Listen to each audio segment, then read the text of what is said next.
Ring, ring, ring, ring, ring, ring, ring, ding dong, ding dong. Hello, can you hear me? With whom do you speak? Oh, it's Terry, and we are back with Heart Fragment. No, don't close the phone. It's not a scam. I'm recording a video. No.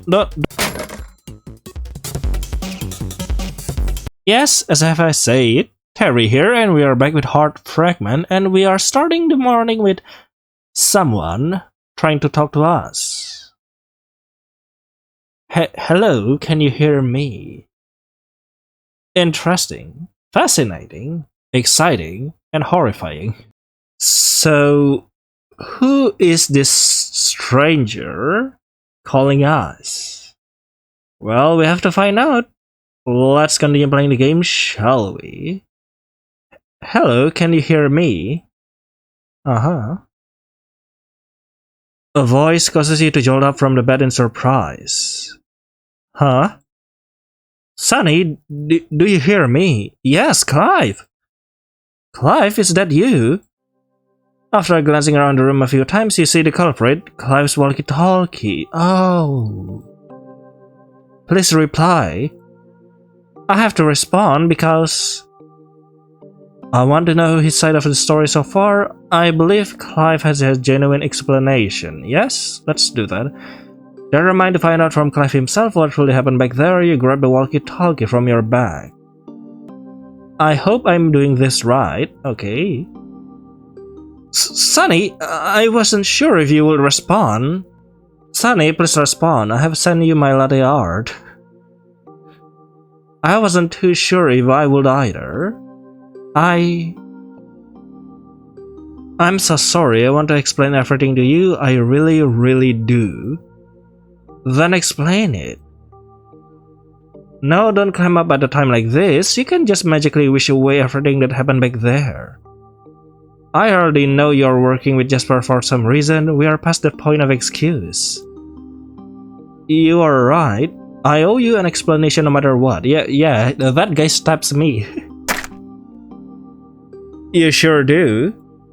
If you don't trust me at all right now and think this is a trap, then you don't need to meet me in person. But if there's even a tiny part of you that thinks well of me, then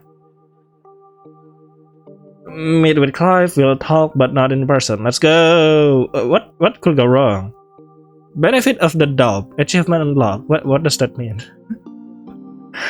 I don't like why we suddenly get an achievement. Is it something really important?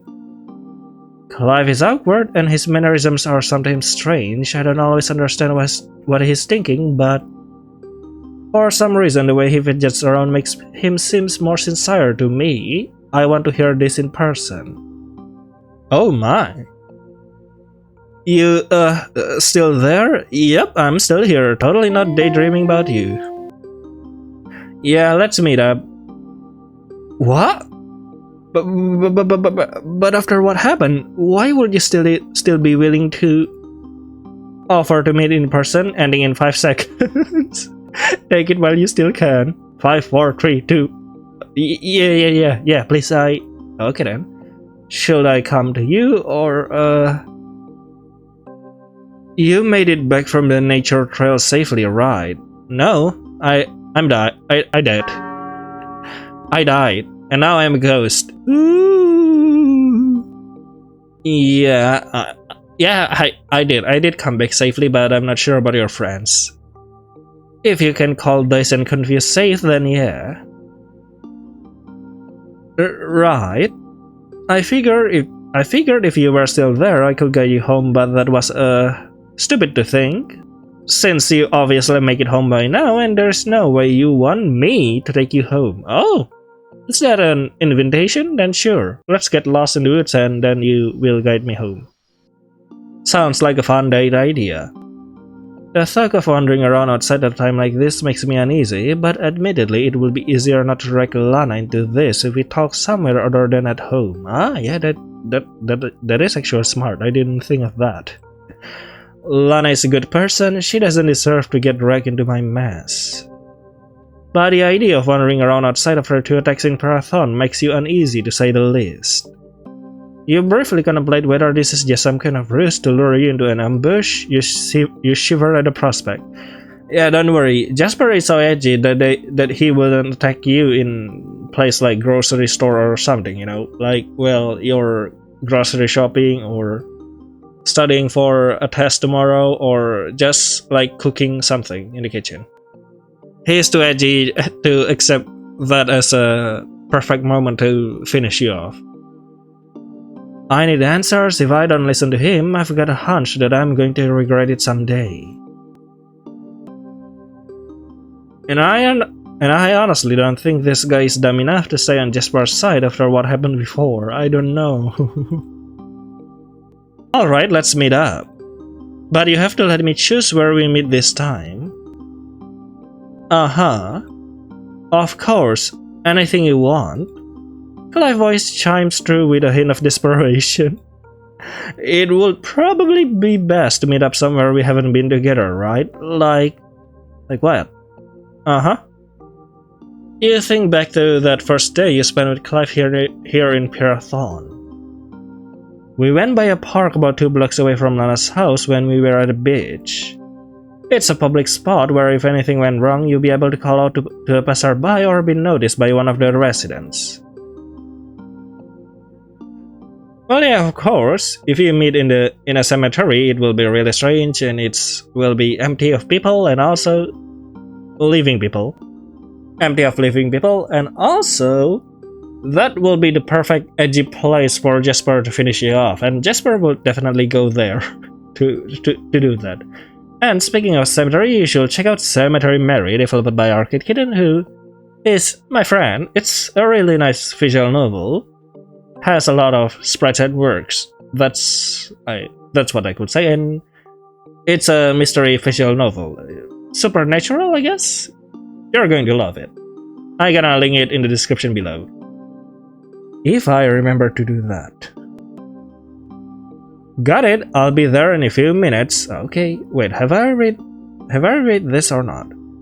And it is close enough to Lana's house that if you need her to rush over in her flash, you'll be able to get in touch with her easily, okay. Just to be safe. Wait for me, over and out. Okay. Over and out? Typical Clive. Where are we going?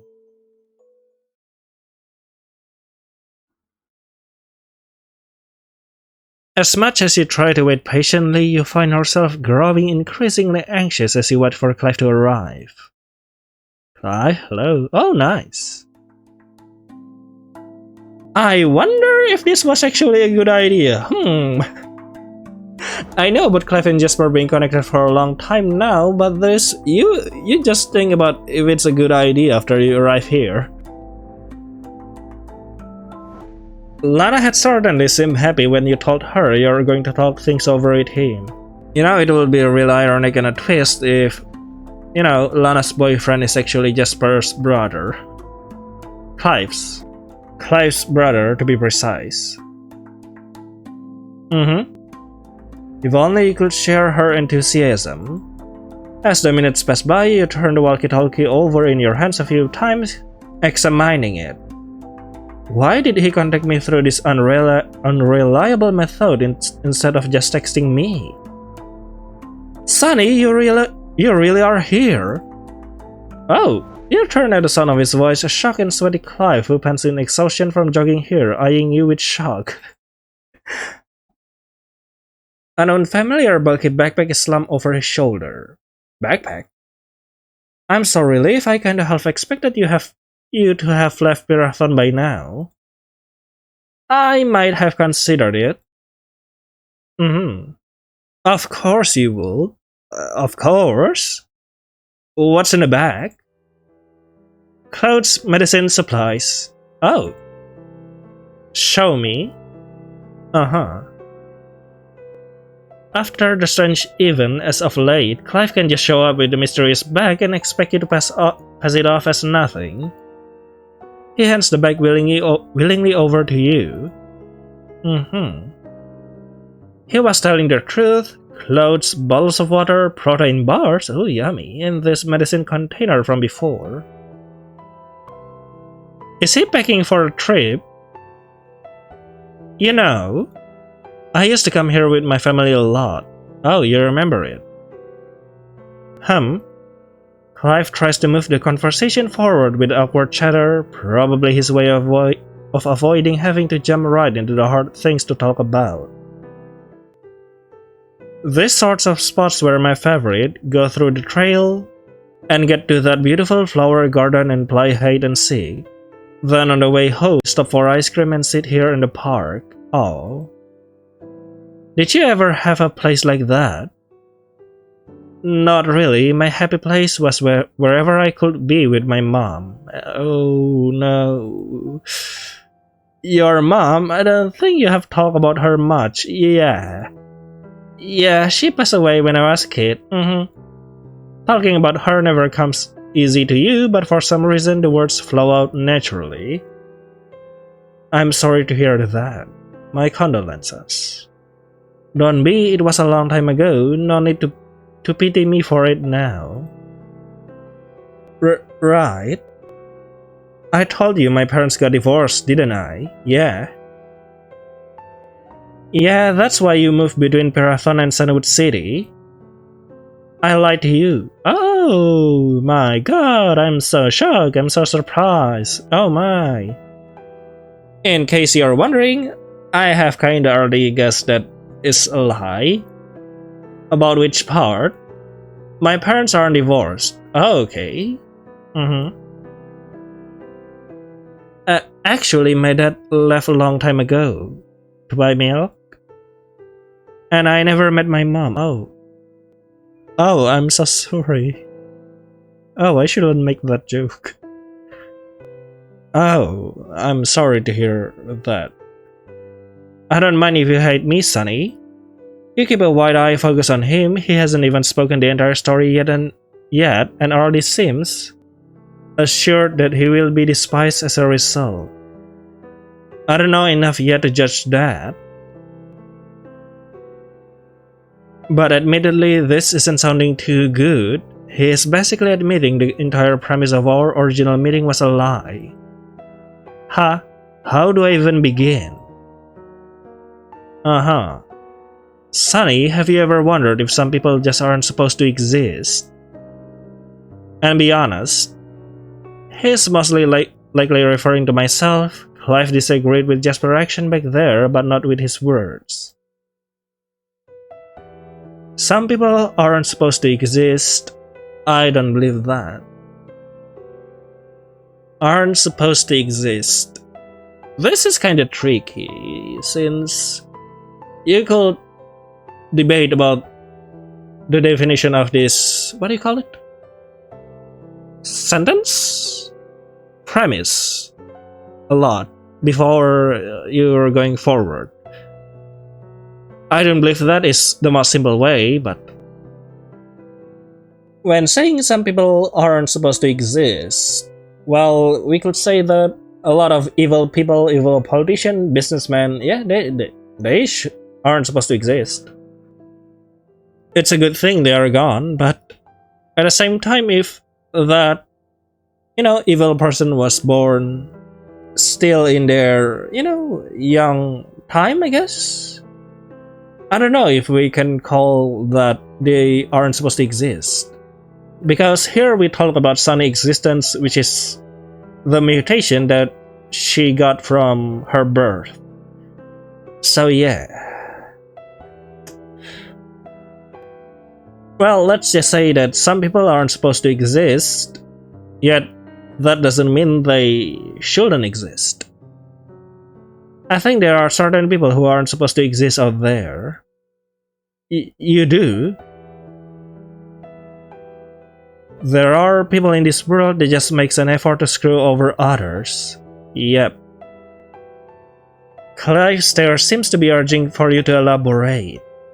But even after all of that, I don't really hate Jasper. Criminals, murderers, those sort of people. So you think those people shouldn't exist? No, here's how to word it. I think their evilness shouldn't exist, but I think they deserve to exist. It isn't something I've thought about in depth before, I'm simply saying whatever comes to my mind. Sonny, I have been thinking in depth for a while. It's pointless for someone to exist if all they do is create pain and suffering. You know, I can debate about this part, Sonny, because yeah, I don't debate about the pain and suffering part, but the pointless part. To exist, we doesn't need to have a point, you know. We can just simply live and have fun and exist. We don't need to be useful or worth something. Just live, you know.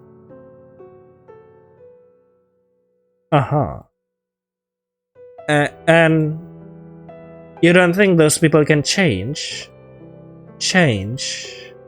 He seems to be searching for a specific answer from me, but I can just make up something all happy-go-lucky to make him feel good.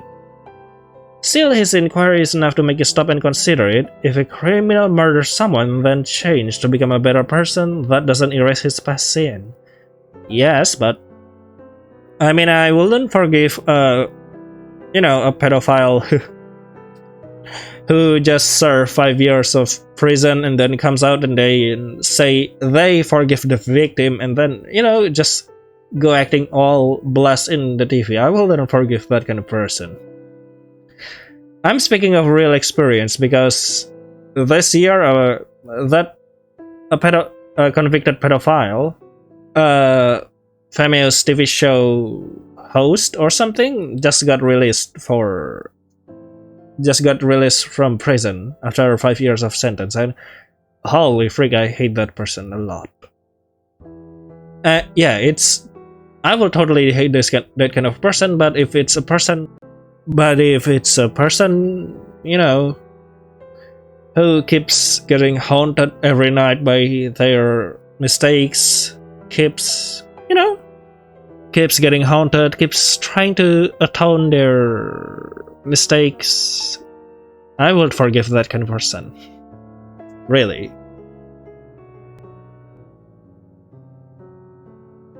Even if that murderer spends the rest of his life repenting for it, it won't change the simple fact that the life he extinguished is gone forever.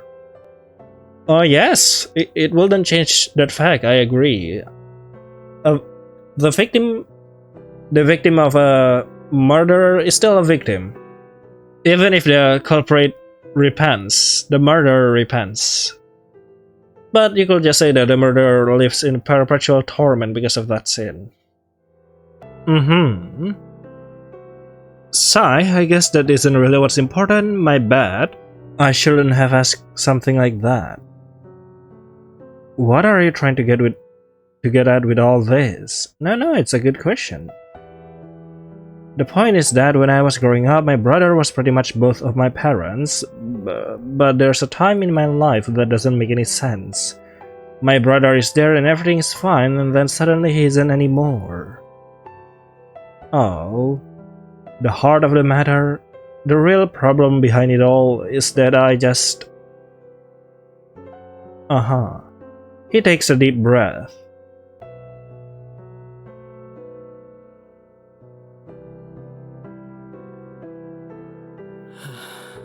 Look, I'm just a mistake, alright? No, you're not just a mistake, Clive. Oh. I'm not meant to exist. Oh.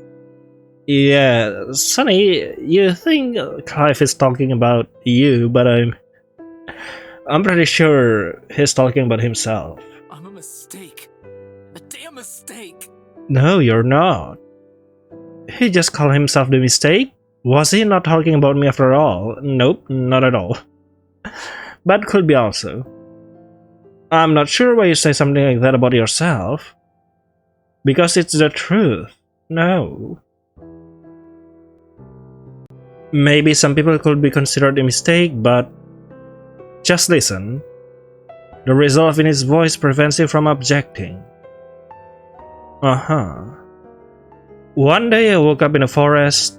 I know now that it was the Pirathon Nature Trail. Ah, and you found your brother died there. Oh, wait, did I skip? A good portion of my memory was gone. In fact, since my childhood, I don't remember much after I was 10 years old. But I wasn't afraid when I woke up. If anything, I was relieved because... Because what? My brother was there. Is he talking about Jasper being there when he woke up? But Jasper isn't his brother. No, he's not talking about Jasper. Or is he? I don't really know. My head was hurting like crazy. He gave me some medicine to take the headache away and said I'd probably start to remember things when I got my bearings. But those memories never came. My childhood is there and then a cutoff point where I blank out. The more I go on with no memory, the more I feel like everything about me is wrong. No. No, you're not, Clive. You're not wrong.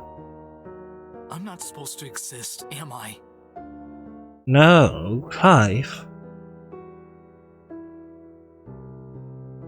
I mean, are we all supposed to exist, Clive? You know, the question is not should or suppose, but... Well, it's just like that, we just exist. So yeah, it's fine if you exist too. Clive gazes averted. He offers it as a question, but it doesn't appear that he expects you to respond with any answers. Which is good, because even if he did want an answer from you, there's no answer you could possibly give to him. You could correct your talking back then, but okay. I don't know why, but I could just feel it. Oh. I'm not real. You are. Nothing about me feels real. God, who am I? You are Clive. That's who you are. This time he looks you directly in the eyes.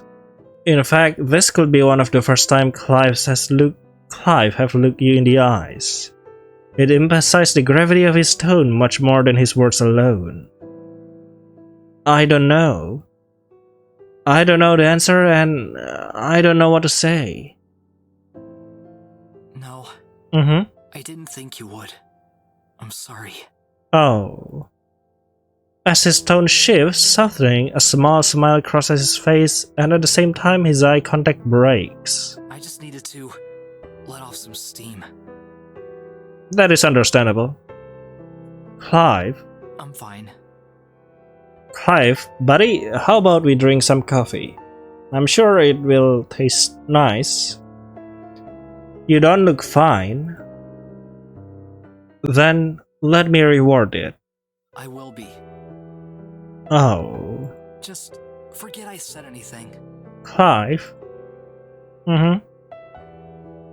He looks completely worn out. Not that I feel much better. For the time being, you're at loss for words, and Clive, who appears fatigued from all that he said, sits mute, heightening the tension in the atmosphere. His eyes slowly shut as he leans back against the park bench. You can think of no words to say that could possibly help the situation, only questions. And that could help. Those questions threaten to spill out at any moment. Xani? Yeah? There's so much more that I want to say to you. Why is it cut? Yeah, that explains.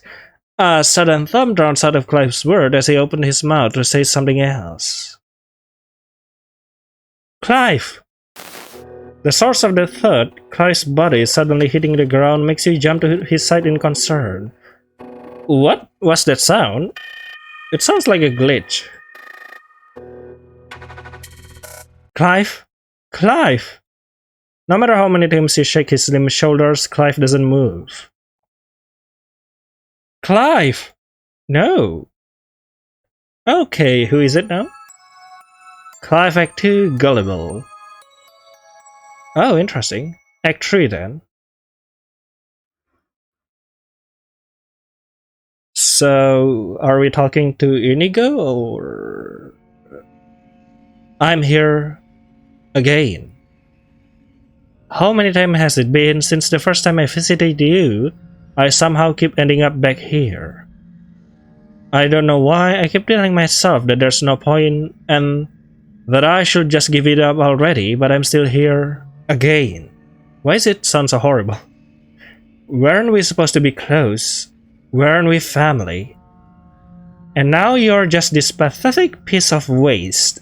I feel sick just looking at you. Who are you? Uh-huh.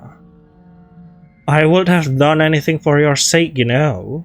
Because that's what you thought me I should do. How disappointing. You're just as worthless as everyone else in this world. Hey. Oh, hello. Why did you give me that book? It's that person again. So this is the third time in a row we have this dream series. Interesting. That stupid kid's book about the Red Hood and the Wolf. Oh, interesting. Who are you? I keep trying to figure out if there's a meaning behind all that. Some sort of code or symbol. Uh-huh. Nowadays, I'm starting to think you just did it to mess with me.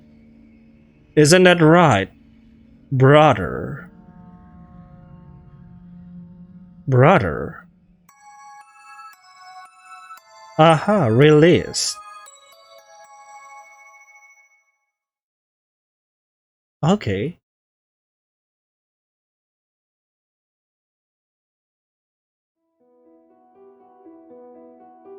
Hello, Lana. I didn't expect to see you. But I suppose we should expect that since, you know, the only place we can bring Clive is Lana's place. I think he'll be fine. He has a bit of a fever, though. Uh-huh. Hey, come on. You got this look on your face as if you're carrying the weight of the world on your shoulders right now. Mm-hmm. Clive is alright, though I do wonder what happened. You had quickly gotten in touch with Lana after Clive fell unconscious. The panic in your voice was likely clear as day as you fumbled through words in an attempt to explain what happened. Just as Lana had thought only of Clive's safety when she rushed to the park to help, you could only think of the fear of losing another person while helping Lana get his body to the car. What the hell is wrong with me? Oh, kiddo, if you want to talk about anything, my offer still stands. I'm here to listen if you decide to open up more. Okay. I wouldn't have any clue where to start at this point.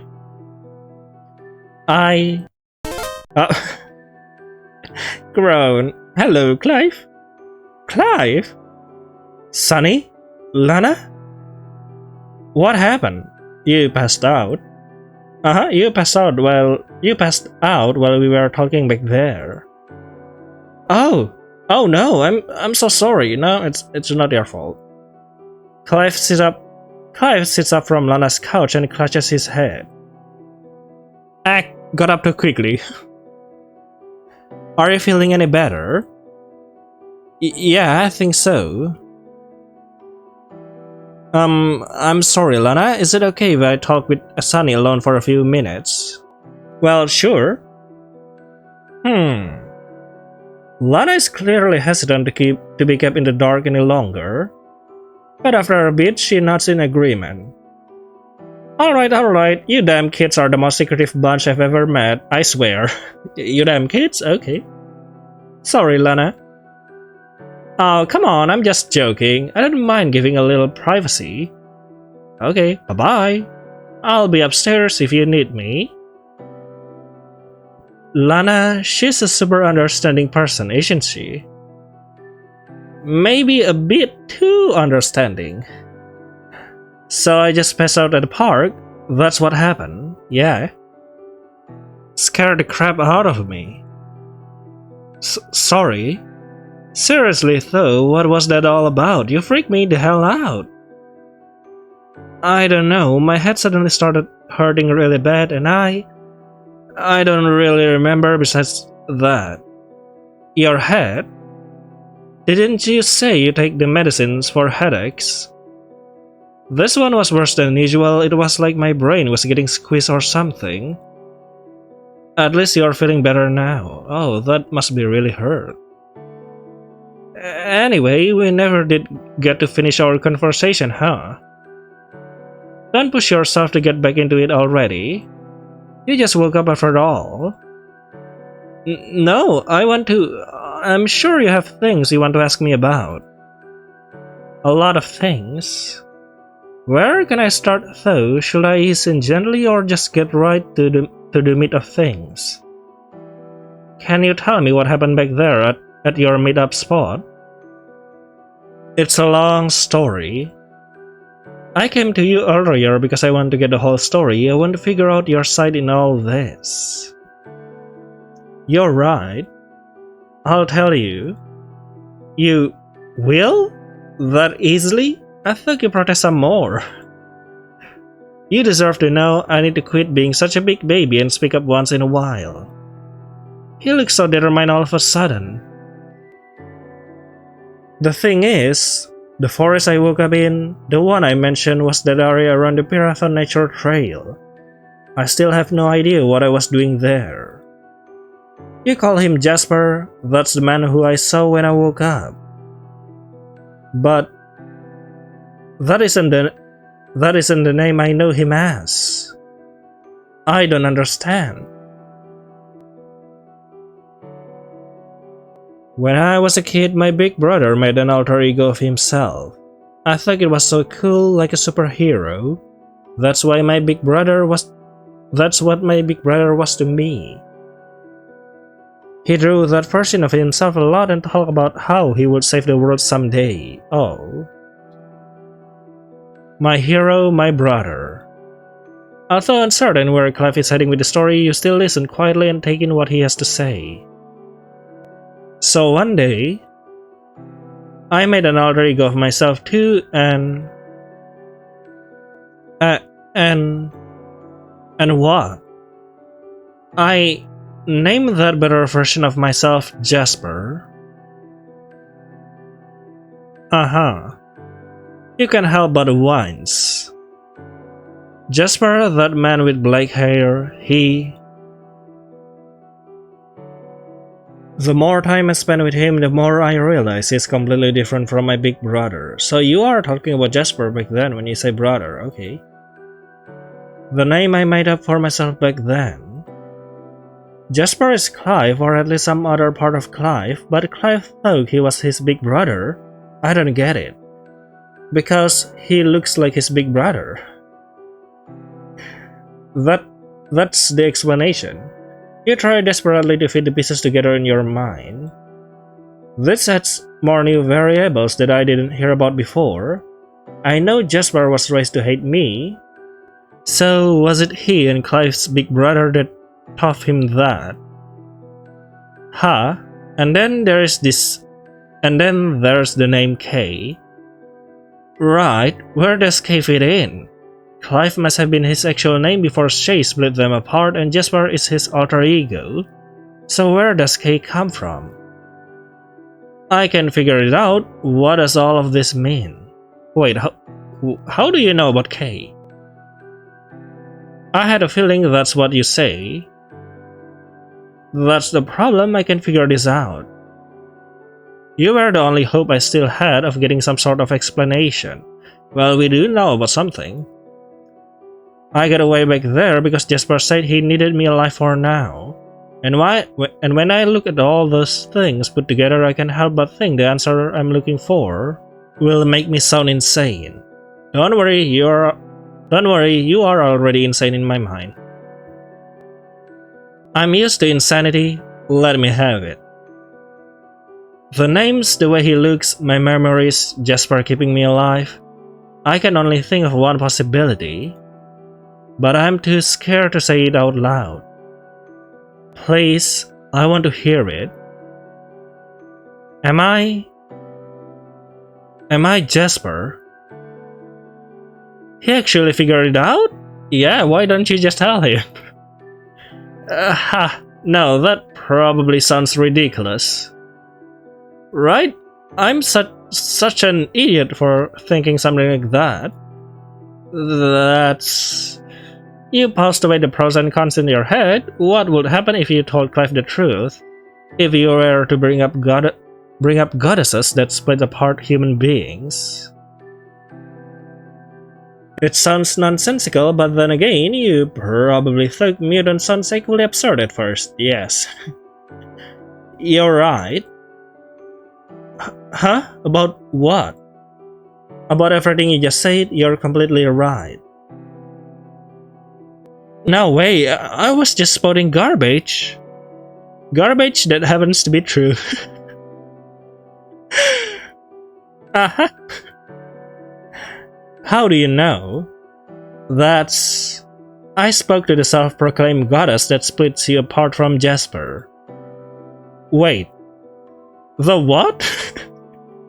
Her name is Shay. Apparently she did this to help you, but in my opinion, all she did was create a gigantic mess for us to clean up, yes. A goddess? Are you high? That's crazy. Oh well, freak you, Clive. So it's the concept of you and Jasper being the same person, idiot. Well, that's... Okay, fair enough. But come on, goddesses? That sounds like some crazy fantasy. I think so too. You look totally serious. Are you for real right now? You're not messing with me or something? I'm 100% serious, I swear. But it could also be because I'm too stressed and start hallucinating stuff. But that's... Clive was the one who first vocalized the possibility in this conversation, but even so, he seems shaken up by the confirmation. His hand shakes slightly, his eyes are wide, peering downwards into nothing in particular, as if attempting to re-establish contact with reality. That expression is like a scared child. Touch his hand overwards to sport. Touch hand? Let's go. What the? Clive instantly pulls away when he feels the sensation of your hand on his. What the hell are you doing? I'm sorry, I thought it would cheer you up. You can't just touch me so suddenly like that. Definitely cheering you up. Come on, I said I'm sorry, I won't do it again. No, it's fine, Xani. Do it again. Uh-huh. Actually, What now? Never mind, totally. What's the matter with him? Is he bothered by it or not? He keeps staring at his hand. I didn't think he hated it that much. No, he likes it that much. Xani? Huh? I think you should get out of Pirathon as soon as possible. Well, thanks for the insight, Detective. It isn't safe for you here. It is too small of a town and Jasper and I know this place too well. You're saying I'd be safer in the city? Safer? I don't know. I really don't know where you'd be safe at this point. But you can stay here. I can say I disagree, to be honest. But what about you? Me? If I leave, what will happen to you? Jasper probably figured you befriend me to get information or whatever, right? Nah, Clive just got kicked out of home. That's why he bring his back. So I guess he didn't count on you actually befriending me for real. A loud gasp escaped from Clive's mouth as he stands up from the couch. What the heck? Befriending you for real? Yeah. Yeah? That's actually what you said? Yeah, you... Yes, Clive, we are friends. Yes, what the hell? Why are you getting so close? That means... You actually consider me your friend? Yeah. This is so awkward. Realizing the embarrassing words that had flowed from your mouth so naturally makes your cheeks flush almost as much as Clive's hoodie. That's yeah, I guess that's true. Holy crap. Is it really that big of a deal? It is. After everything I did, you didn't hate me. Clive's face showed his eagerness to hear what you will say in reply, but you can't think of the right words off the top of your head. How could you possibly answer such a thing so suddenly? You stand there suddenly, and it is only when you feel Clive's hand pulling away from your arm that you realize he had grip onto your wrist in the heat of the moment. I didn't realize No, it's fine. What is that? That's so cute. Too close, too close. Yeah, this sums up Clive's personality. I love it. Why didn't I notice his hand sooner? What is this? It seems so normal at the time. Clive's hand on your arm that you took no immediate note of it. Oh God, you have gone totally quiet now. Now you definitely hate me, huh? You just took me by surprise. I'm seriously super sorry. His face slowly sinks into his hoodie. Just forget the whole thing happened, please. Uh-huh. I used to think Clive was annoying. Is that still how I see him? I do care about Clive. Clive has grown on me. I want to be closer to him. Yeah, sure, why not? I guess you could say I want to get to know you more. Not in a weird way or anything, just... Never mind. That's not what we should be talking about anyway, Sonny. Why are you getting so serious right now? Please leave this place, go to Sandwich City, or just take a train far away. Anything. I'll be okay. Jasper said he needs me alive, and I'm still alive even after defying him back there, so... Come back to the city with me? Sure, why not? Even if he keeps you... Come with me. Achievement unlocked. Even if he keeps you alive, that doesn't mean he can hurt you at all, right? So then... Why not come back to the city with me? Excuse me? Run that by me one more time? We are both stuck in this mess and I don't have anyone I can talk about all these issues except for you. If Kay is gone forever, that means... you meant it like that. Clive looks down dejectedly. That sad, lonely frown on his face makes your heart sink. Did I just mean it like that? Crap, there's some weird feeling in my chest. I don't know what to say, but I have to check something. Well, that is nice. We have already maxed this one and almost maxed this one. Nice. I don't know what to say. Why do you seem so hesitant? Don't you want to get away from Jasper? Well, I don't understand. There's no reason for you to stay here. Especially now that you have openly defied him. Someday I'll get the whole story out of Clive about his attempts to save me from Jasper, which one were real and which ones were staged. But I can't do that if he stays here. So, leave Pirathon with me. It almost shocked you how easily those words flow from your mouth, but they are your honest feelings. You want Clive to be safe. You have a point. I can make any excuses that keep me on Jasper's good side. But if I stay here, I can try to figure out a way to help you be safe. I could keep him busy or distracted or... That's the equivalent of a suicide mission, you dumbass. On top of everything else, you passed out today without even knowing why. What if that were to happen again? But you passed out recently too. On the beach, remember, when that light flew at me? I almost forgotten about that. No, I still remember about that. Here, another laser beam for you too. That is beside the point though, don't change the subject.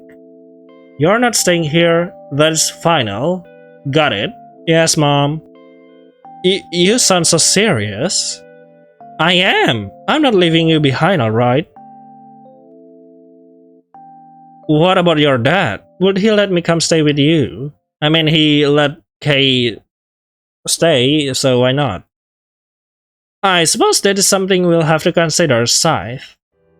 Kay lived in Sandwood City for quite a while, it seems. I wish I knew where he had been living that whole time. Right, Kay.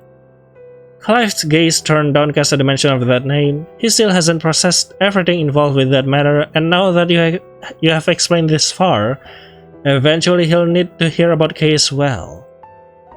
I'll convince my father. He knows you have saved me in the past, so he might not be totally against it.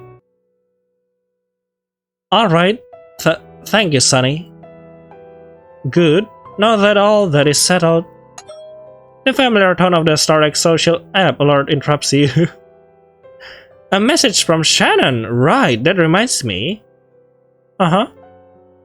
I wanted to ask Clive why he contacted me through walkie-talkie instead of the app like we had decided to do.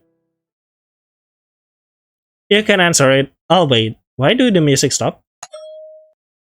Sunny, my girl! I had so much fun with you at the beach. Yeah, oh, Shannon. What is that? It looks so stupid, but yeah.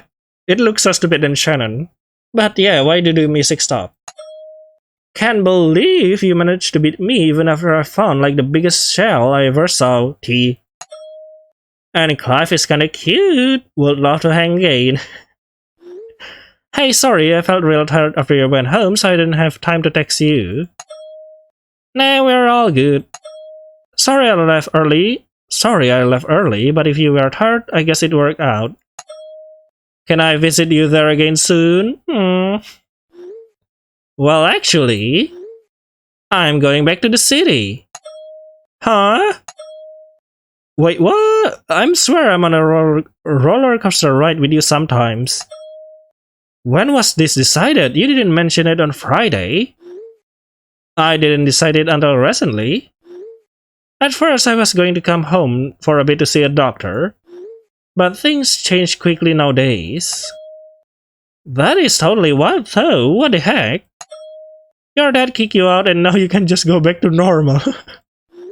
He never kicked me out, it was more complicated.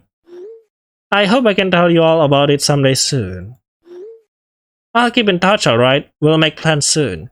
Yeah, I think Clive isn't using the StarX social app because there's someone who could tamper with devices.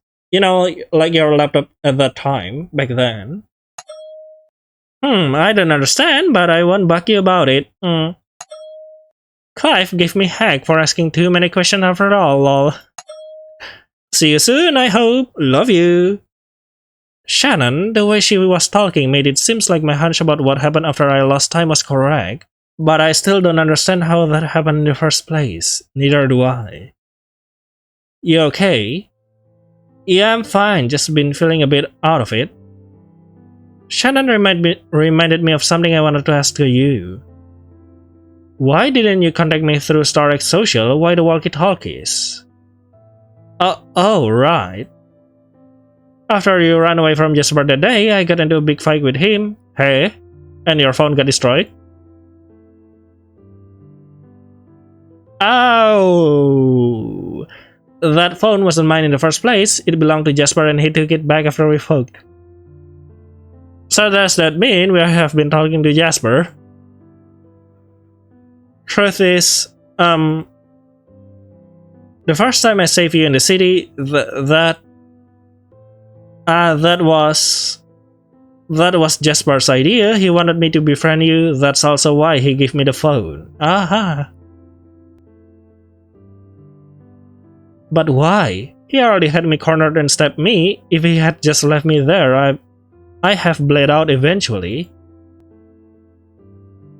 Come to think of it, when I woke up in the hospital, it did seem I wasn't stabbed in any vital organs.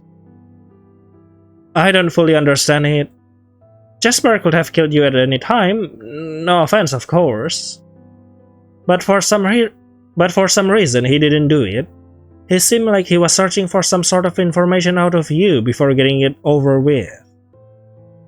I heard him arguing with Terrell a lot over it, something about wasting time, but Jasper insisted they have more than enough time on their hands. Right, he had at least 2 other people on his side, one of them was that blonde boy. Did you happen to see who the other one was? I didn't know there were 2 of them. Oh, really? I only ever saw Terrell involved. If there was anyone else, they never showed their face when I was around. It's Natalia, by the way. There were definitely 2. While I was talking to Terrell, I was grabbed from behind by someone else. There was that girl in fancy clothing from way back then. Could it have been her? You might not believe me when I say this, but Terrell isn't actually a bad guy. Or at least, he wasn't in the past. Maybe I sound suspicious for saying all this, but I swear that it's the truth. I won't lie to you anymore. As much as I wish I could pry the remaining answers out of you, I can see how you would have anything left to gain from lying. So to sum it up, Jasper wanted to figure out something specific about me and figured you could get the answers for him. That's just a guess. Maybe he only wanted information in general. He didn't tell me what he was looking for. It was really vague. Weird. You know, I tried to put it out of my mind, but a while back I had this bizarre dream. Actually, I have a lot of bizarre dreams, but I forget a lot of them as soon as I wake up. For some reason, this one managed to stick in my mind. Which one? There's a lot. You can tell me about it, if you want to. It was soon after I was attacked by Jasper. There was this sudden sensation of falling. I prepared myself to hit the ground. Oh, that time. Yeah, I know that. Yep. But someone cuffed me. Jasper cuffed me. Yeah. This moment when he looks to the sky like some insane edgy boy. Like some edgy boy. You're right. That is weird. I know it was just another creepy dream to add to my gigantic pile of nightmares. After all, nothing he said made any sense. But this one is different. That is interesting. He just keeps saying something about destiny. Why do you mention it so suddenly, Sonny? I'm not really sure. Lana told me once that dreams are a message from our inner selves. I don't generally buy into that sort of stuff. Me neither, but maybe sometimes our dreams happen for a reason. A whole lot of good that will do me. I don't remember most of the nightmares I've had lately. If I could, maybe there'd be some way to figure out what my inner self wants to say. At this point, any answer will be nice. It doesn't have to be a huge revelation that reveals everything.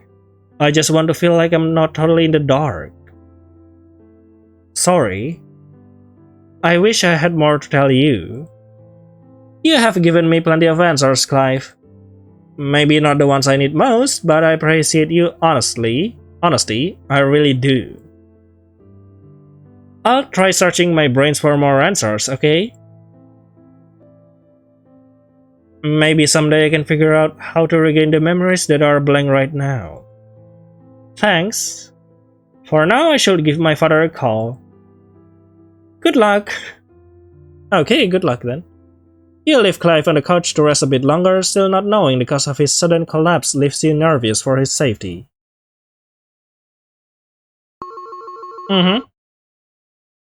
There you are, girl. You sound like you were expecting my call. Sure as hell was. Didn't I tell you to keep in touch as often as you can? I only missed a few days. Lana has kept in touch, told me she thinks you might agree to come back to the city for a bit each week. About that, would you consider letting me stay there for more than just a day? What brought this on? Jasper? He attacked again. God damn it, I know something bad will happen if I let you stay there. This is my fault. Should I insist that you come back sooner? No, I'm glad that you trusted me enough to let me stay. The silence that comes through the phone receiver is eventually broken by your father's scythe. Somehow can bring myself to scold you when you say that with such a level head. If you want to come back to the city, you are more than welcome. Thank you. I can come pick you up this evening. Best to get out of there as soon as possible. You're right, the sooner the better. But I have one more thing to ask about first. It is kind of a huge favor. A favor? Coming from you? Didn't expect that. It's about Clive. I know this is a lot to ask, but I want him to come back to the city with me. That... Excuse me? If I could tell him about his connection to Kay, will that help convince him that Clive should come with us? He seemed close to Kay. I'm sure he's been worried sick about him this whole time too. But whether or not he believed me is a whole other problem. I'm going to say something that will sound crazy. I'm listening? Although still hesitant, you managed to force the explanation out. You tell him everything, the dreams, the connection between Clive and Jasper, their connection to Kay, every last detail that you can master. Your father remains quiet throughout the whole speech. I'm gonna meet up with Dexter. The other guy in that group, right? Yeah, I'm completely lost here. Don't think I even understand half of what you just said to me. But what about Clive? What about you? What about picking me up? I won't be long. Expect to hear me back from me in about 15 minutes. Alright. Talk to you soon, girl. Phew, I'm glad that call is over with. How did it go? It's fine. You quickly recap the discussion you had with your father to Clive. So, no answer on whether or not I can come, huh? Not yet, I'm sorry. Don't be. Like I said, staying here might be for the best. We already went through this. I'm not leaving you behind. Besides, this still doesn't mean I'm out of the woods yet. Jasper found me in the city already. This won't be any safer than Pirathon in the long run. But Jasper won't know you left this place, and he probably won't expect you to go right back to your last home. And if everything goes well this time, I can protect you from Jasper. And how do you plan to do that? Shut up, you're not supposed to question that. You are supposed to thank me. Okay, I even said something so embarrassing. He's blushing so much, I guess he was trying to impress me. Yeah. Thank you, Clive. You're welcome. But prioritize your safety above anything else, okay? Just, if anything goes wrong, promise me that you'll do anything you can to survive. You make it sound like you're going to cause trouble when you say it like that. No, I won't. I swear. I mean, like the day you were running from Jasper in the nature trail, if anything happens where it comes down to you or me, leave me behind if I become a burden at any point. I don't want to hear doom and gloom scenarios right now. I'm trying to stay positive. But since you mention it, what was the truth about that tag? Did you save me because you were ordered to by Jasper? Heh, if that's the case, I will feel a bit less bad about abandoning you when you got hurt. I came to your house that morning to convince you not to go. You ran away before I could do it. But in the forest itself, I was doing what Jasper told me to do. Wait, you come home to convince us not to? How do you know we were going to that place? But in the forest itself, I was doing what Jasper told me to do. So you sorta halfway defied him then? I don't understand Jasper even a tiny bit. I was literally right there in front of him. I stood no chance. At that time, I thought he seemed bored. It was like he was waiting for me to do something to amuse him. Why did he want Clive to save me though? It almost seems like he actually wanted Clive to start thinking of me as a friend instead of an enemy. A test of loyalty, maybe. Just another source of amusement. Or was the information that Jasper wanted Clive to get from me something so important and specific that he keep letting me live until he gets it? I wonder... Wonder what? If Jasper didn't order you to save me that time in the flower field, that must mean he really did plan to kill me there. That's what he said. I'm sorry, I'm really sorry for inviting you.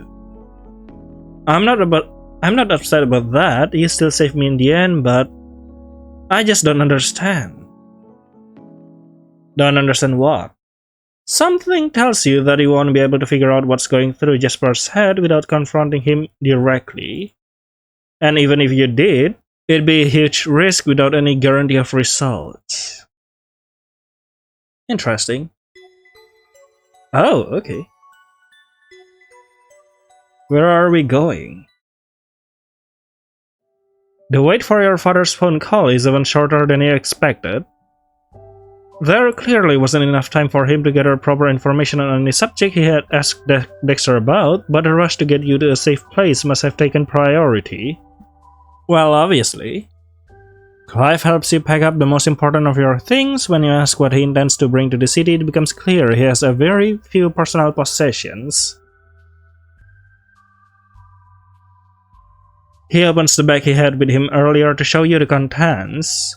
A black hoodie, his headache medication, a few protein bars. Nothing that would really be considered his own. A black hoodie? You make him promise one thing. That when he speaks with your father, he won't go too in-depth about the way he helped Jasper. Well, yeah, your father wouldn't agree at all if he tells him that. Your father will need to know that eventually, but until there's at least some degree of trust between them, it will only end up with Clive being dropped off at the side of the road or turned away at the door. I'm just imagining Clive being abandoned on the side of the road. That will be so sad. Oh, Lana. I'm so sorry that things turn out this way. Don't blame yourself. I'll miss you, kiddo. Think you'll come visit me again soon? I hope so. Hey, if you ever need me for anything, you know how to contact me now. So stay in touch, even if it is just to say hello. Alright, Lana. Thank you. Oh. And as for you, mister? Me? I don't understand why you're going back with Xani, but you better behave out there. Don't cause her any trouble, alright? Alright, I won't. Girl, you both talk to me as if I'm a baby. Think of this as a chance to prove to Lana that you are more mature than she thinks then. Indeed. Only if it means proving it to you too. Oh, Clive, oh my. Don't be a grum, we are just teasing you. Oh, and don't forget to get to a doctor as soon as you're able to if you get sick again. I'm still concerned about how you passed out without any particular reason. Scythe. Lana ruffles your hair and chuckles softly. Gray's looking a little impatient, you better get going. Hello, Gray, it's been a while since I see you. Kinda miss you a little bit, you know. Bye, Lana. Can I have a couple moments alone with Lana before we leave? Okay, why? Make it quick, Seaton. Seaton? No. After Lana gives you a tight hug, you open the car door and wait for Clive to finish his own goodbyes. We still got lots to talk about, you hear me? Yeah. I know, I'll do my best to explain it when we are out of here. Deep down you know that this is the right decision, leaving Lana and Pierthon behind is for the best. But the truth is, without Lana as a pillar, your fear about the whole situation threatens to come back like a landslide. I'm here, sorry for the wait. Yes. Clive, I always think of him as unreliable, and he even admitted that he was working with Jasper. Yet somehow I feel like he might be able to be that pillar that keeps me upright. Okay. The ride home from Pirathon is painfully silent. Somewhere along the way you try to make small talk to cut the tension hanging in the air, but the unresponsive Clive had fallen fast asleep. You have to prompt him several times upon arrival in the city before he wakes. Welcome home. Oh, did she even do the dishes once while I was gone? You glance over at the full kitchen sink with distaste. Course I did, just haven't gotten around to it again yet. Sheesh. So this is your home? Yep, I'll show you around. No, you have to tell something. I think you have something to discuss with your father first. No, you certainly will not. We ought to get to explaining part of all this. You raise your head to meet your father's harsh gaze. Not being used to his expression anymore makes him look even more intimidating than usual.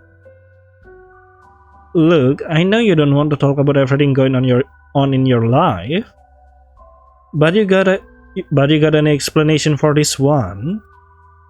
I wish I did. He wears a grimace on his face as he stares at Clive and takes in every inch of his appearance. Oh no. Oh, yes. Yes, say this boy is K. No, I say this boy is related to K. Did you tell your father that this boy is K, Sonny? Love how the music is just cut off strangely. Wait, I haven't even told that part to Clive yet. You know you need to jump into this eventually, but to come right out with that as soon as possible catches you off guard.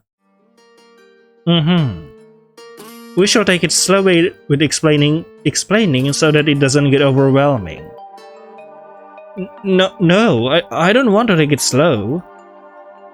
Gray, could you repeat that?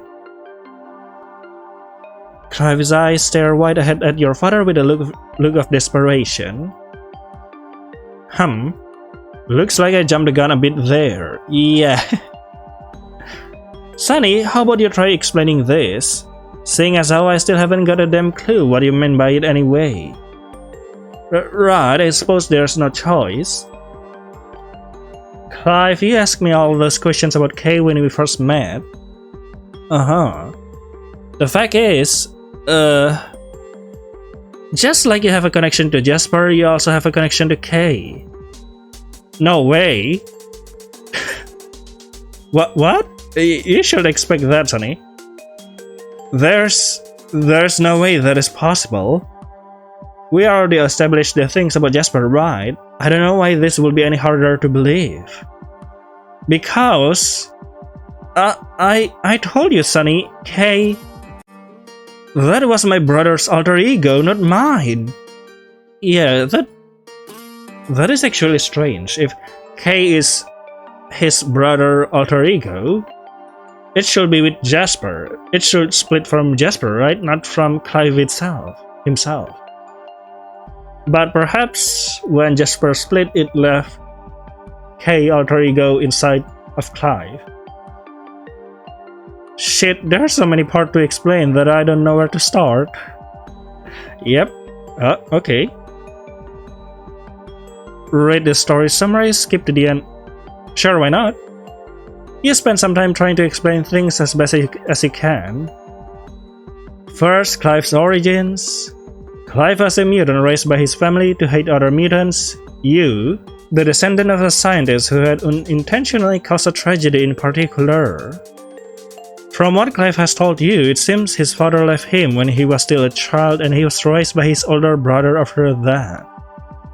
His older brother said he would save the world someday. He began going by a new name, K, who he described as his alter ego. What is wrong with his family? I'm sorry, it's fine to be like this, it seems everyone have an alter ego in that family. Clive prepared himself to finish his mission to kill you. But instead he found his resolve shattered. He was unable to do it. His mind became a mess of turmoil at that point. Although you don't know just how far the turmoil led him, you are sure it must have been some sort of deep depression. Whatever the specific were, it was bad enough that Clive was approached by a woman named Shay. This is the hardest part to piece together. You still don't know who exactly this goddess is, how she exists, why she intervened, and who is Inigo. She has since retracted the term goddess to describe herself, despite using that terminology when she first met Clive. Shay is a being that doesn't make any sense to you. She may be some sort of mutant, but if so, you can comprehend what mutation would cause her to exist between the physical and non-physical as she claims to do. Regardless, to avoid creating an empty shell by erasing his desire to kill, Shay created two beings, Clive the original name and Jasper the alter ego. Yet Clive still became the empty shell that Shay had tried to avoid. So she recreated him again, this time as K. Your best guess is that Clive created K to be similar to his older brother. Unfortunately, there's no way to verify this fact for certain. K, the mysterious boy that appeared at your window one night that had somehow managed to gain your suspicious father's trust. You can fill in a lot of the story behind his actions. Unless K were here himself to recap, that would be impossible. Yeah. But to the best of your knowledge, K existed to protect you and be an opposing force to Jasper. This seems to be working as intended until K disappeared suddenly and Clive reappeared in his place. You hesitate to explain the final details that when Clive reawoke, Jasper was the first to greet him. And Clive had followed Jasper obediently because the time he had existed as K was gone from his memory, and he believed Jasper was his older brother. Interesting. That is... doesn't look too much like K, same sort of hair, sure, but his eyes and body.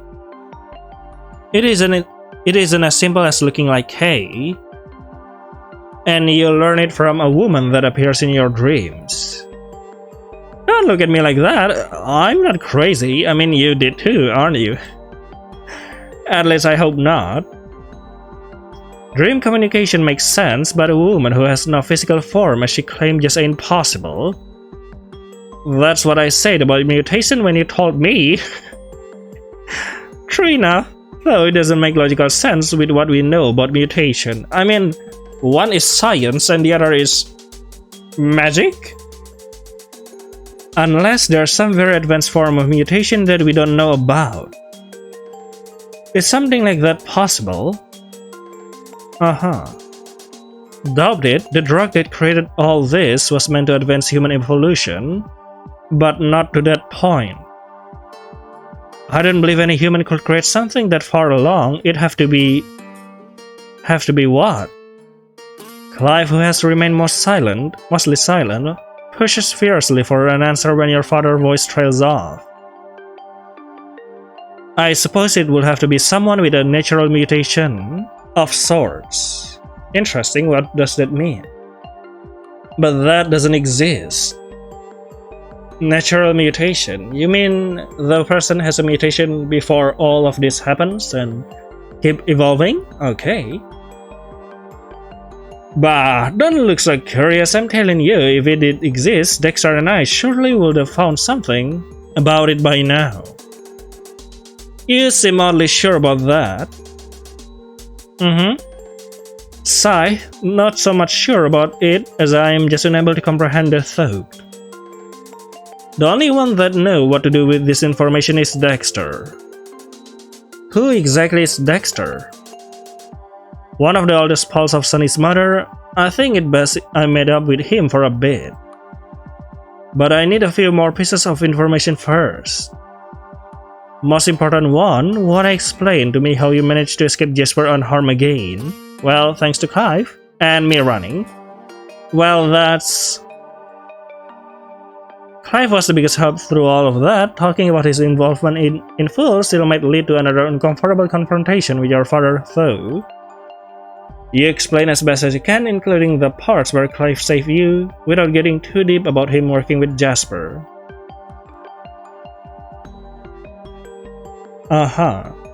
Even though he ain't K anymore, this boy is still helping you best as he could manage, huh? Clive smiled sadly at your father's praise. You're not sure just how much help his word will be to Clive. They must just make his struggle of inadequacy worse in the long run. Come on, don't compare him to K again and again. Thanks. I'm surprised you didn't have to use any powers of your own to beat that man. You mean the powers you refuse to tell me about? His face twists into a hard-to-read expression in response to your command. This might be something to discuss in private, girl. Okay. I can let you two speak alone. I'm sorry for getting in the way. Sorry to spring this on you, Clive. I understand. See you in a bit, Sonny. What are you doing? Clive is already in shock without adding or disputes to his plate. I didn't want to embarrass you. Embarrass? Fine, just get on with your explanation, please. About your powers, if you don't know how to use them, all the better to help you feel normal. I haven't felt normal ever since Mom died. Come on, why won't you tell me? Oh. He can't, Sonny. Wait. Oh, it's you who said that. I thought it was him. Hello, Inigo. Been a little while, you side character. In his current state, it is impossible. After all, they can tell you what they don't know. What? Girl, you look startled. I know I should be more open with you, but that's no reason to look at me like that. No, So is this part of the devil deals or what?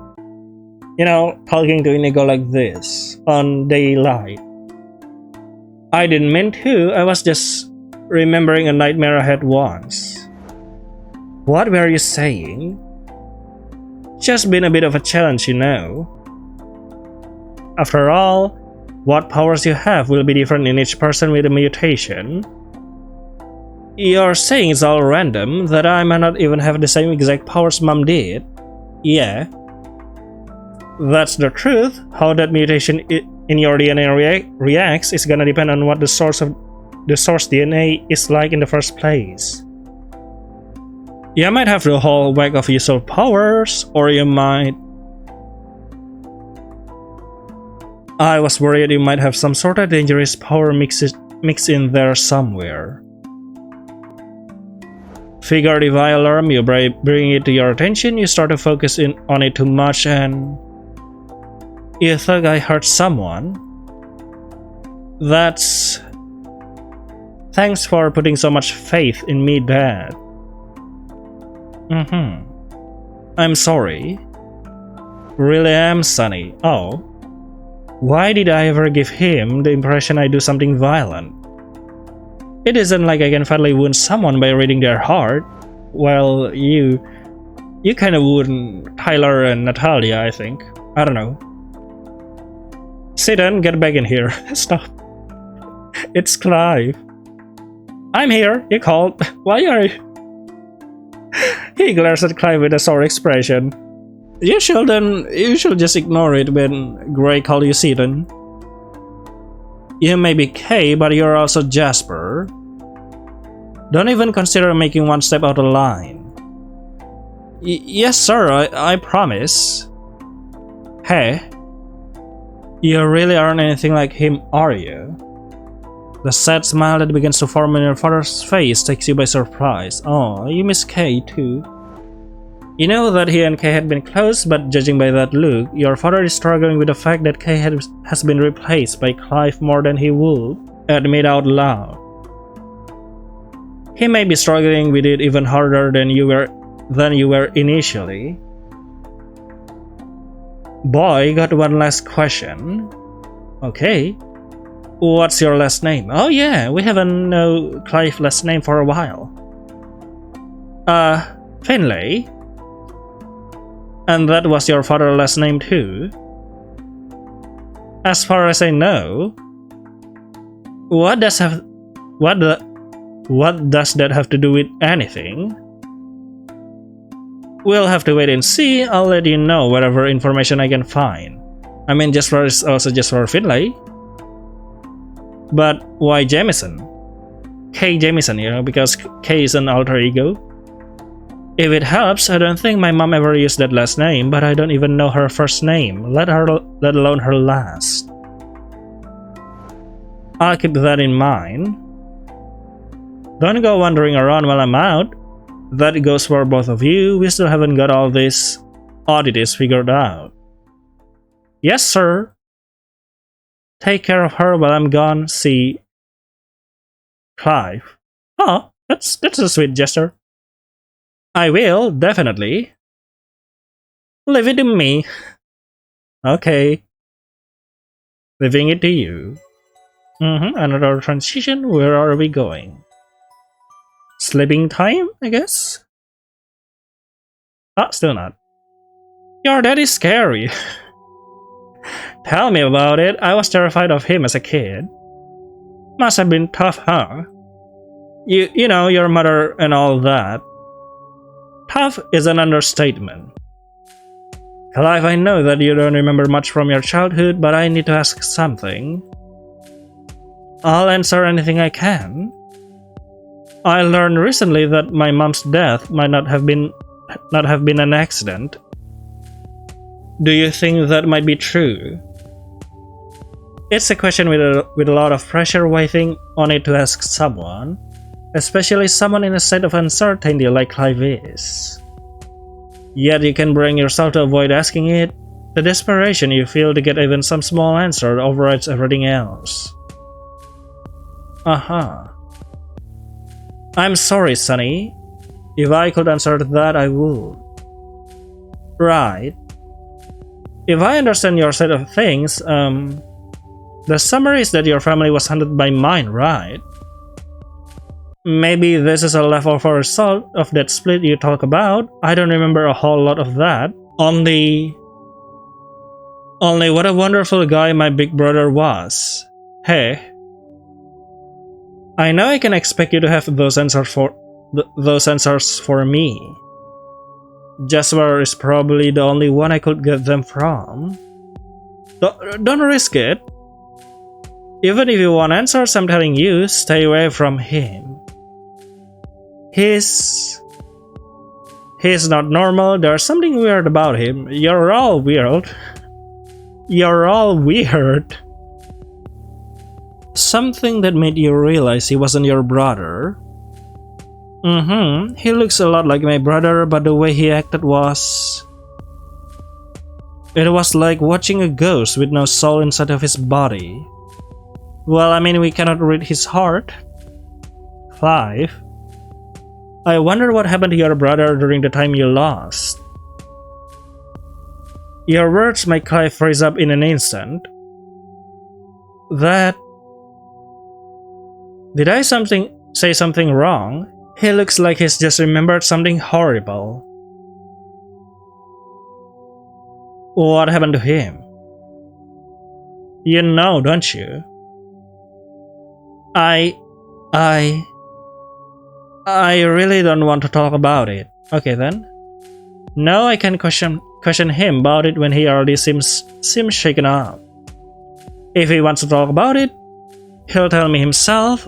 I sure wouldn't want him asking a bunch of questions about Mom out of nowhere either. How about we talk about something else? Of course, anything else you want to know as long as it isn't about my brother. There's still so much I want to know. This chapter is surprisingly long.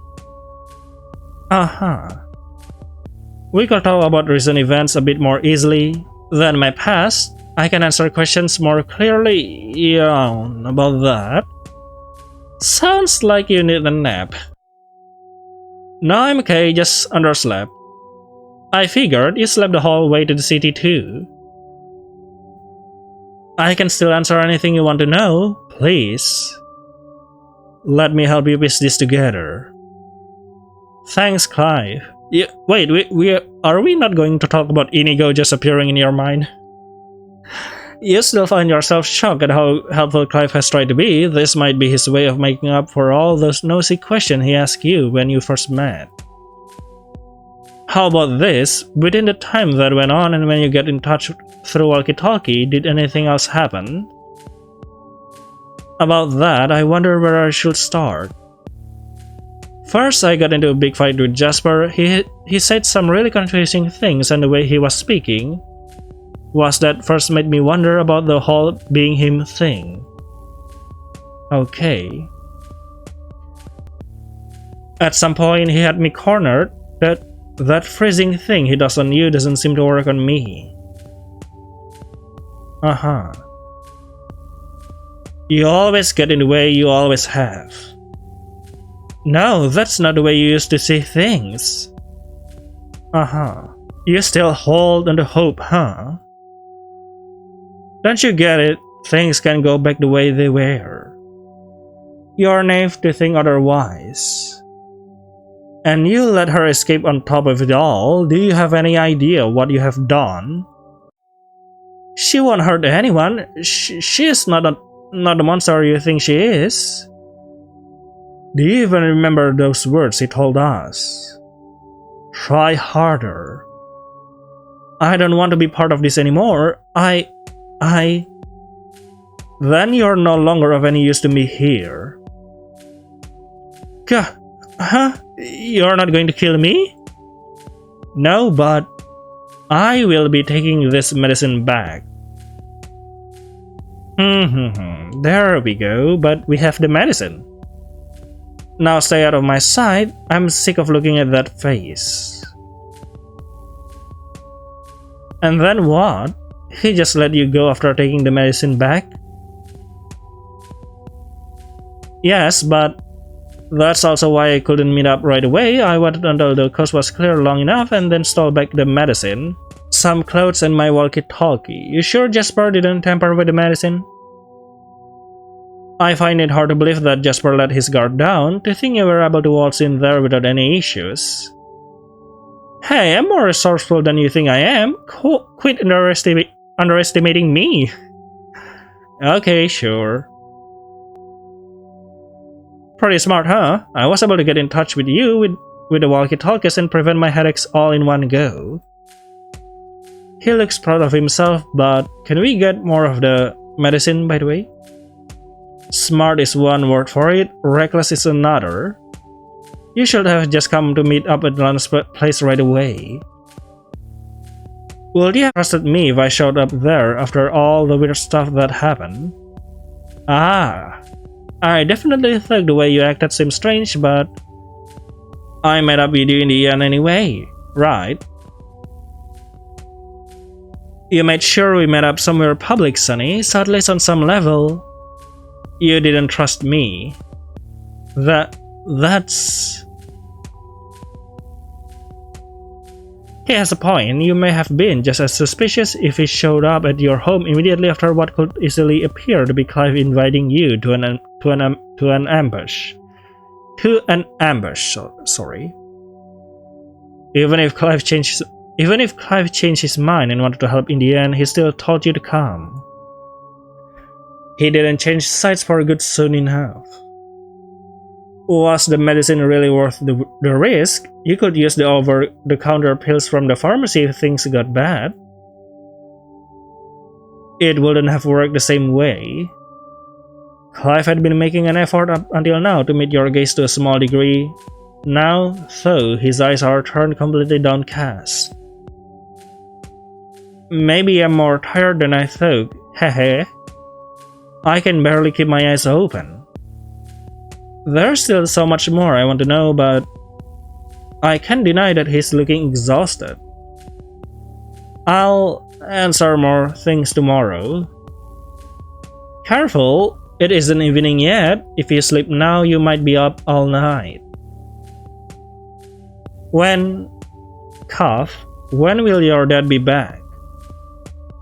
Wow, hey, are you catching a cold? Uh-huh. You probably didn't have a proper place to stay during the night we weren't in contact. I hope you didn't sleep outside. Just something cough in my throat. Clive, are you okay? I was going to try to wait until your dad gets back before I rest. He was meeting up with a friend of his to try to find some scraps of information. Who knows how long that will take? A friend who knows about mutants? Apparently, he said he was some sort of hacker or cybersecurity expert. My father probably needs him to get scraps of information. And my father isn't exactly the trusting type, so if he figures Dexter is an ally, then... But your father also trusted Kay. What if Kay had been a spy? Sorry, he was your friend and you cared about him. I shouldn't have suggested something like that. The thought that my one source of answers and guidance had been lying to me the whole time hurts. I'm sure Kay wanted to help you. Why do you think that? Because if... Hello? If he feels even... Hello? If he felt even slightly like... Clive, are you alright? I'm not sure because the room is either getting dark or we are the one getting sleepy. You pose it as a question despite already knowing the answer. Clive's hand limply falls to his side as his word trails further and further off. Clive? Hey, what's wrong? Do you have a headache? Hurts. You sure that's the medicine? Yeah, there you go. Clive? Don't tell me you fell asleep already.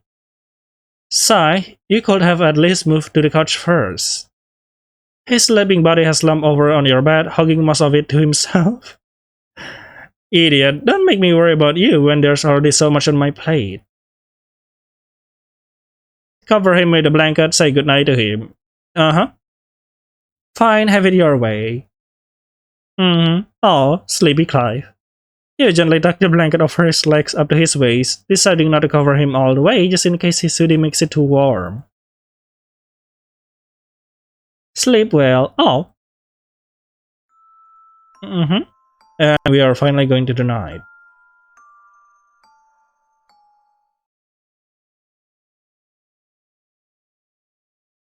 Clive, you up yet? Still asleep, huh? You sure he's still alive? Clive's sleepy breath sounds deep and unsteady. Okay, he is still alive. He will feel better after he rests, right? I'm not sure. Oh, okay.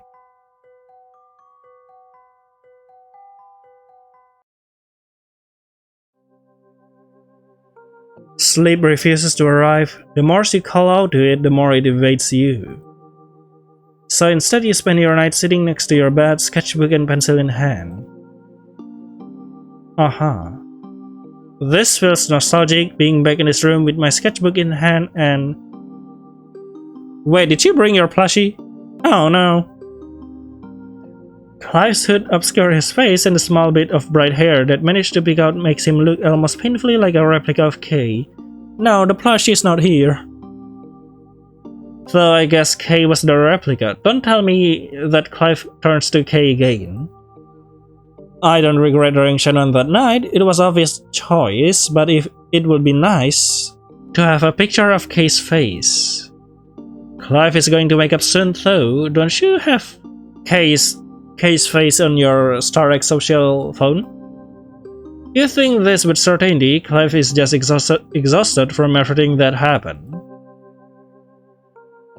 While the night passes on, you find yourself switching between pacing the room aimlessly, staring at Clive's sleeping figure, and occasionally laying down on the bedroom floor in a half-attempt sleep.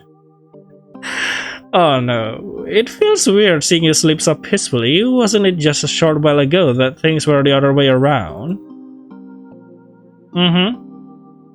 On a beach in Parathon after Clive had brought you home to Lana, he seemed to have waited there all evening until you woke. And in the hospital too, he was one of the people who came to visit you back then. I remember you saying something odd at the hospital, that you felt like something was calling you to the spot you found me. Was that true, or a lie that Jasper made up for you? I probably write it off as a lie if it weren't for the fact that I felt some sort of calling when I ran into Jasper that night as well.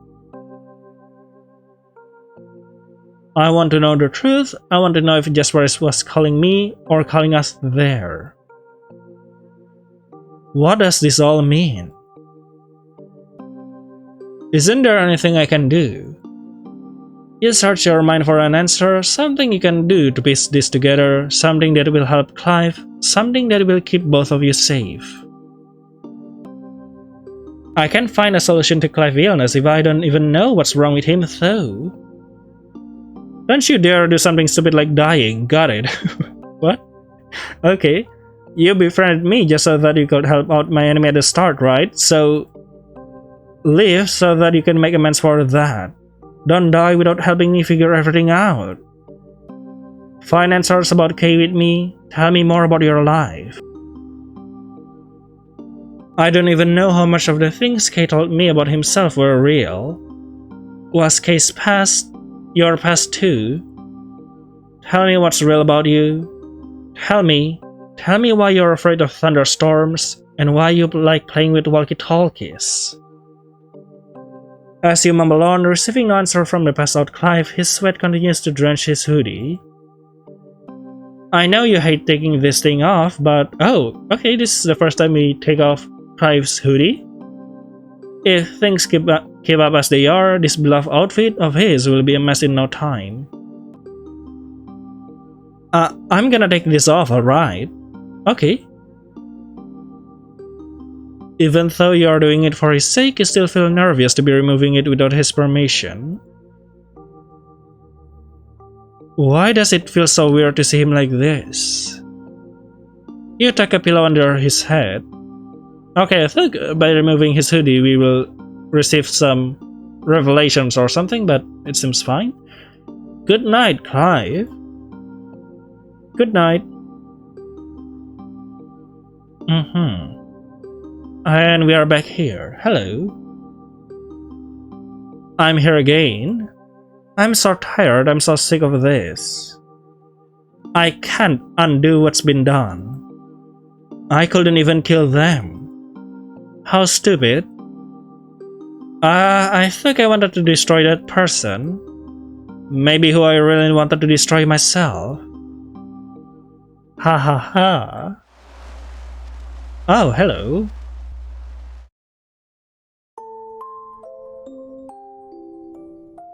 This day, Clive's Road. That was a surprisingly long chapter. So I guess that's all for Heart Fragment. See you later then in the next episode. There's still something bugging my mind though. Like, there's something strange about previous chapter. It's just that I cannot pick it up on. Later then. Bye bye.